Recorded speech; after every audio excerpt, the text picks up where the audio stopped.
Hello and welcome to this week's edition of Wednesday Wisdom. My name is JB Hilliard, and these are short video snippets designed to answer questions that you may have about estate planning or probate, or maybe there are other legal concerns that may be swirling around in your head. And for this week, I thought, I had a lot of thoughts. And to put it bluntly, my main thought was, what would you do if the one closest to you passed away and you were the one in charge, presumably in charge of taking care of everything? What would you do first? Or what would be, maybe that's kind of a tough question. Let me put it this way. What would be the first 10 things you would need to take care of? Do you even know what those would be?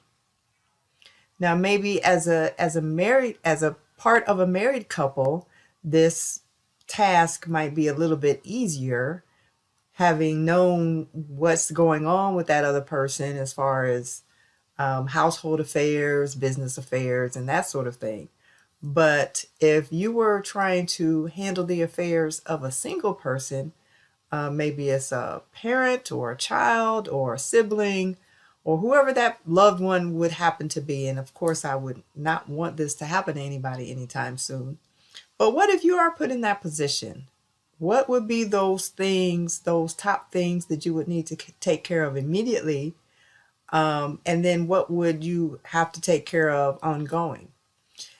And if you don't know, or if maybe you're like most of us that would say, I don't even know where to start. Well, that's what I want you to think about when you're putting together your estate plan. I want you to have a starting point for that person that has to pick up wherever you left off when you leave here. And so make it easier on that executor that you've listed in your will, because I know you all are doing your will.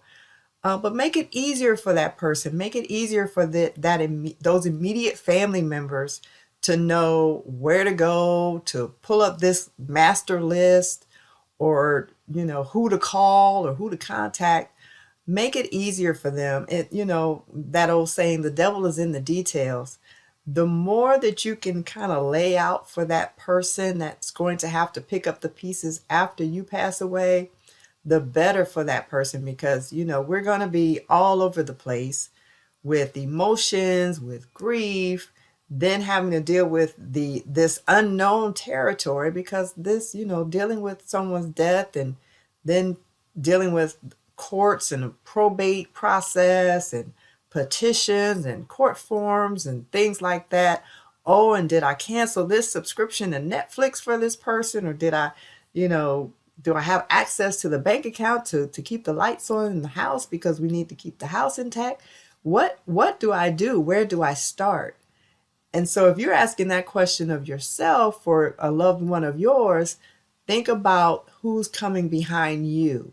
And so I just urge you all to incorporate some sort of starting point plan as part of your estate plan for that executor or for your family members, so they know what needs to be done, and especially those things that need to be taken care of almost immediately.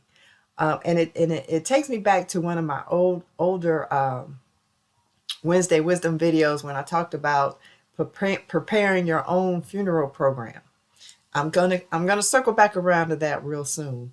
But for instances like how, if you even want a memorial service or a funeral service, those types of things, make a master list so that that person knows, at least has a starting point, so they're not just out here floundering around and not knowing what to do, when to do it, and not knowing, where to start.